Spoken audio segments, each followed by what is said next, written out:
আজ স্কুল থেকে ফিরে একটু ভালো কিছু খেতে ইচ্ছে করছিল। তো তাই জন্য যেমন আমি আজকে রাস্তায় আসতেই আমি ভেবে নিয়েছি আজকে কি বানাবো। তাই ফ্রেশ হয়ে আগে স্কিন কেয়ার করে নিচ্ছি, তারপর সোজা চলে যাব রান্নাঘরে। প্রথমে আমি কিছু আলু সিদ্ধ করে নেব। ইচ্ছে হলো অ্যাকচুয়ালি স্যান্ডউইচ বানাবো, তাও আবার আলু স্যান্ডউইচ। অ্যাকচুয়ালি স্কুল থেকে ফিরে রোজ কিছু না কিছু বানিয়ে খাওয়ার এনার্জি বা ইচ্ছে কোনোটাই থাকে না, তাই ওই চা বিস্কিট মুড়ি চানাচুর বা ও কিছু বাইরে থেকে কিনে আনলো ওটা দিয়েই চলে যায়।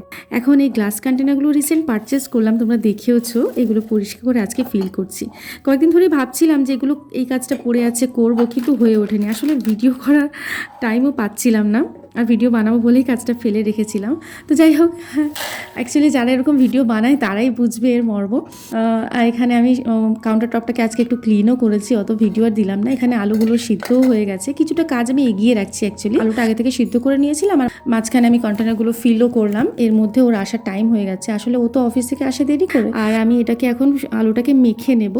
তো যাই হোক, আমি এগুলো করে নিলাম, এদিকে স্যান্ডউইচগুলো বানিয়ে নিচ্ছি। আমি এখানে দেখতেই পেলে কিভাবে বানালাম, খুব সহজে বানিয়েছি, কিন্তু এটা আর শেষ অবধি ভিডিওটা করতে পারি। অ্যাকচুয়ালি এটা বানাতে বানাতে বরমশাই চলে এসেছিল, তো সেজন্য আর ভিডিওটা বড় করলাম না, এখানেই শেষ করছি। এখানে সব কিছু দিয়ে রেডি করে হালকা বাটারে ফ্রাই করে নিয়েছিলাম, তারপর আমরা খেয়েও নিয়েছি। তো এখানেই শেষ করছি। ভালো লাগে লাইক করে চ্যানেলটিকে সাবস্ক্রাইব করে আমার পাশে থেকো।